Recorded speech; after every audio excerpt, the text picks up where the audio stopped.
Hello, parents and students. This is an overview of the next 4 weeks in our Quarter 3 module and what we'll be doing in virtual class as well as on your own independently in the module work for asynchronous learning. We're focusing on project based learning. Project based learning focuses on real life questions. The project is used to teach the learning, and it's not a product of the learning. In the module, in 4.1, there's a video of the difference between projects and project learning. I encourage you to watch this to get insight of how the process looks and how it's different than when you complete a project for a class. Here's a brief overview of what that would look like for us. In our situation, the teacher provides the students with the essential questions.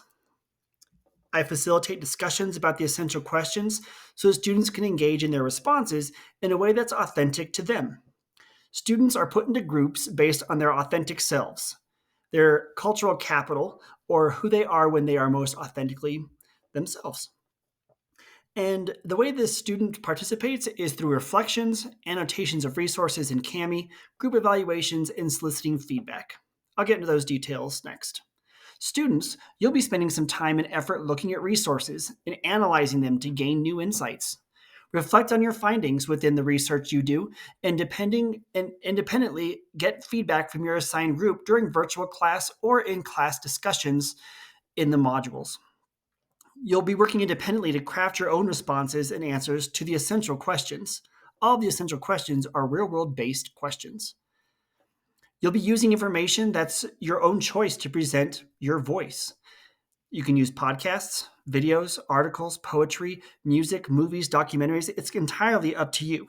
When I say using your voice, that's either your reading, your speaking, or your writing, or maybe your presentation skills.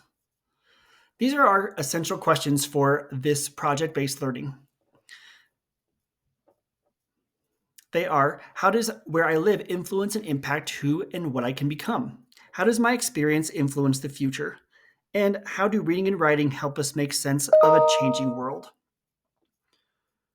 This is the protocol we'll be using to analyze, evaluate, and read your resources that you'll be discovering.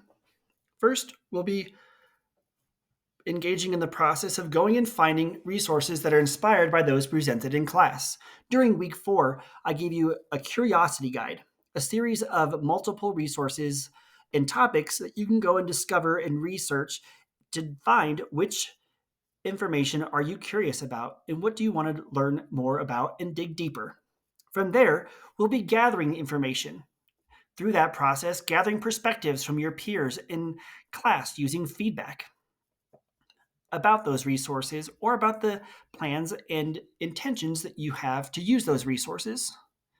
We'll be grouping your information so that you know how to use that information. If it's visual, audio, written, or whatever platform you choose, you'll have to group the information so that you make the best influence and impact on your final product. Lastly, we'll be granulating your information that you find using an annotation tool called Kami.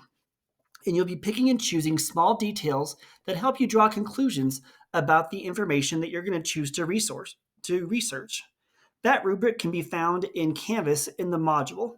It's the same one we've been practicing for weeks 2 and 3. The entire process focuses on responding to these 3 questions. For group work, this is what it looks like in the module. In your group work, you'll be choosing your topic using the curiosity board, filling out your project planner, and then in this past week, week 4, we completed your cultural capital. That's how I'm going to be determining which people will be in your group in order to present your ideas, research, information, and get feedback so that you can complete your project. In Module 5, we'll be completing in class your research topic. You'll be finding resources that answer the essential questions and communicating with your authentic audience, which means you might be sending them an email or sending them a letter, depending on who you want your authentic audience to be. In the module, you'll be annotating your resources. And lastly, you'll be getting feedback in your group in the discussion board in Canvas. So you can see this impacts both your experience outside of class in asynchronous learning and synchronous learning in virtual class. For Module 6, you'll get feedback from your authentic audience by email, video, or possibly in person if you want to invite them to class, and then reflect on your research and process. I'll also have guests during that class time in case you need to find somebody just to bounce your ideas off of as well. Lastly, in Module 7, you'll be completing your project, sharing your findings, feedback, and process, and that is entirely up to you. That's how you want to present all of the information that you found based on what your peers, your authentic audience, and me in terms of all the feedback you've received up to that point.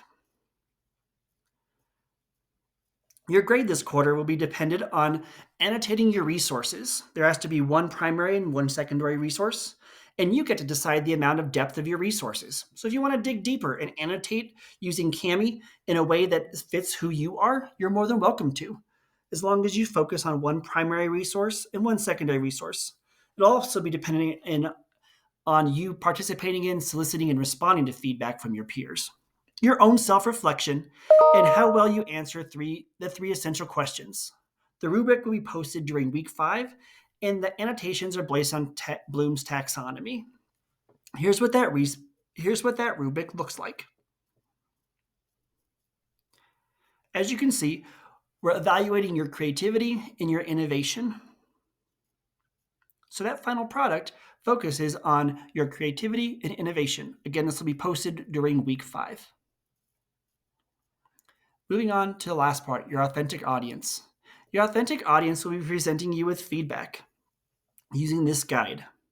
The entire time you're working on your project, you have these people in mind, whoever you would like to be.